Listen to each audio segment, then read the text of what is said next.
on the Learning Channel. The 7 wonders of the world. How many of them can you name? Join TLC for a colossal world premiere series as we follow John Romer on a journey to find vanished masterpieces and rediscover their images today. Feel the spirit that still drives us to create and achieve. The 7 Wonders of the World, a 4-hour TLC special event, tonight beginning at 7 Eastern on the Learning Channel, where the past comes alive. Fast babies, slow babies, small babies, tall babies, smart babies, silly babies, sweet babies, shy babies, baby, baby, baby, oh, baby, baby. Now understand them all and understand yourself a little better on a remarkable new series that captivates the imagination, A Baby's World, Wednesday nights at 9:30 on the Learning Channel.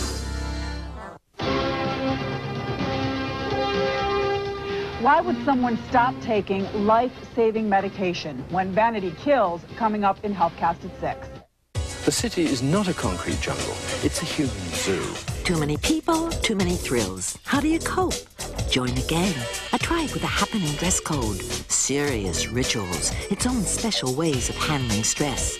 You'll never walk alone. It's remarkable that people aren't more aggressive than they are. Good thing, too. Join Desmond Morris to decode the perils and pleasures of urban life. This is our territory. Watch The Human Animal, Sunday at 10 on the Learning Channel. Our ancestors had a tradition of caring for others in tribal communities. Responsibilities were shared that bound the tribe together. This is the spirit in all of us.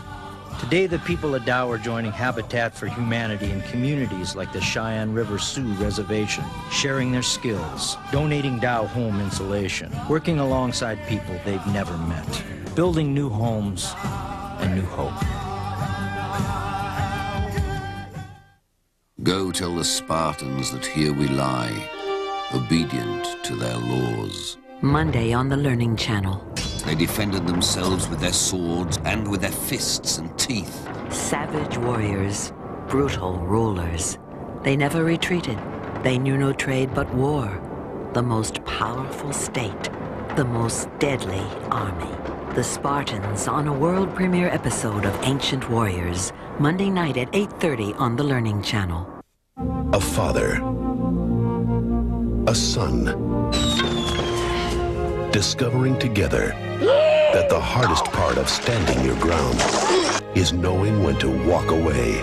I hope you know them the kids who just beat me up. I know who they are, son.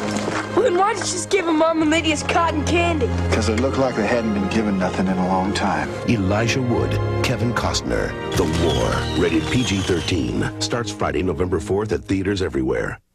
Huckleberry Finn is one of the greatest books ever written. It's also one of the most troubling. Two people bound together by the flow of a river and their escape into the undercurrent of society. A riotous journey that raises unsettling questions about growing up and morality, freedom and pain, and the vision of the man who put it all together. The Adventures of Huckleberry Finn on a world premiere presentation of great books, Saturday night at 10 on the Learning Channel. On the bloodiest day in American history, over 20,000 Civil War soldiers died at Antietam. Over a century later, an unknown member of the Irish Brigade is found buried near Bloody Lane. Be there as scientists try to reveal this fallen man's identity. Witness the remarkable reconstruction of the last moments of a soldier's life in the nightmare of Antietam. On a world premiere episode of Archaeology, Monday night at 8 on the Learning Channel.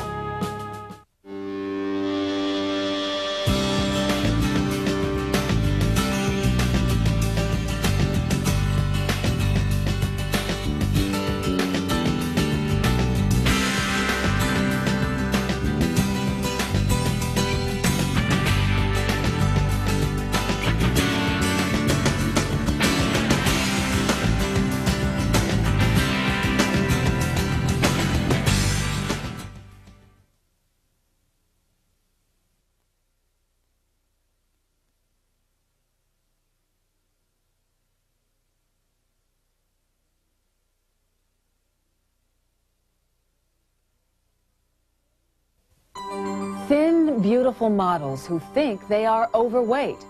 There's just this little part right here, right below the belly button. It's just the hardest part to work off.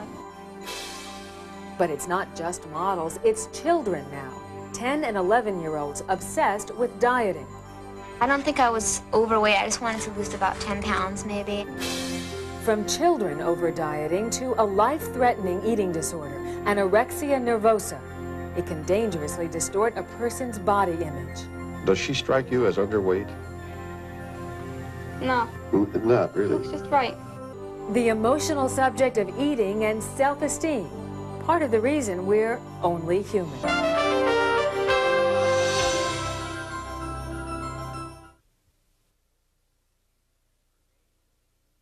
Her name was Lisa. She was 6 years old. It was a blow to the head that killed her. The man and woman she called her parents have been charged with murder. Her neighbors are grieving. She never had a chance. Never had a chance to experience what the world had to offer.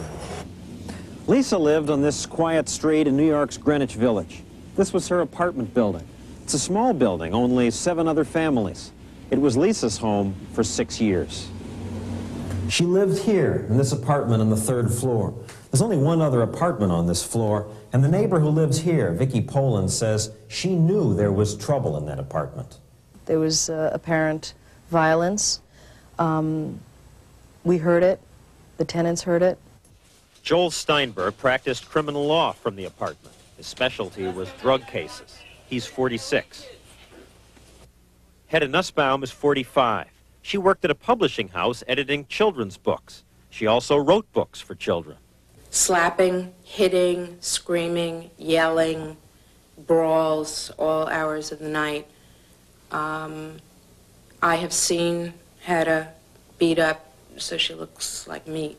I have seen him take her from being a beautiful woman from 13 years ago when I moved in to being an old, gray-haired, disfigured rail of a woman. And that's what she looks like now. We called the police. And they came. And then they left. And then it would happen again. You know, there was a pattern. The neighbors say that between them, they must have called the police more than a dozen times over the years. Police records for this year show only one call, an anonymous one that came in on October 6th, less than a month before Lisa died. That night, 2 policemen entered the apartment house and took the stairs to the 3rd floor.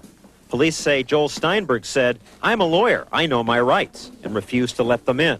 But they persisted. They called for a sergeant. The sergeant insisted he be allowed into the apartment, and Steinberg backed down. The police went inside and talked to Hedda Nussbaum, but she refused to press charges. There's been a sense of a time bomb in this building. We've been waiting for it to go off. No one expected it to go off with the little girl. We thought Hedda would be killed, and we were afraid for her. The police had come in response to a complaint about spouse abuse. Several years ago, social workers came here in response to a complaint about possible child abuse. Neighbors had called because they feared the screams meant that Lisa might be in danger as well as Hedda. This welfare person did come and interviewed me and interviewed, I think, some other people in the building. And that was that. We feel terrible. We feel angry. Maybe we didn't do enough, but at least we did something. But it never led anywhere. Lisa was seen in school with bruises. These photographs were taken in her 1st grade classroom 2 weeks before she died. New York state law requires teachers to report suspected cases of child abuse, but no report was made about Lisa.